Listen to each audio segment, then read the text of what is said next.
Мало хто ще одлучив ораз у тих чешких обставинах, všetky čekajú väčšie padanie.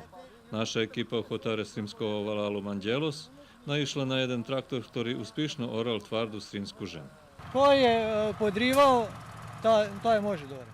Хто влjeце podrival posle žatvi žita, tod može orac. A tam gdje je spaljena slama abo kukuričanka, bar češko, bo vyparela šitska vlaha. Mi po kombajnovanju podrivali na 50 centi hljiboko i potim zaorali slamu. To ta slama začuvala vlahu. To možete razvidjeti, že je spoza pluhažem čarna, znači jest vlahi. Ocet za mnu kultivuje, zavera vlahu, bo tu maju bud zasadzeni višnji. Gligoričovo obrabiajú 200 holty žemi, väčšinou za kupu, za ktorý pláca 250 eur po holtu.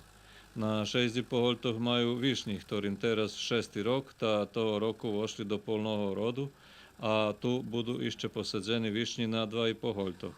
Tá Gligoričovo zo spoljodilstva pomaly prechodze na ovocárstvo, ktoré hvaria veľa rentabilnejšie. Preto najmladšieho člena familii poslali na poljoprivredni fakultet práve na naprijam ovocárstva.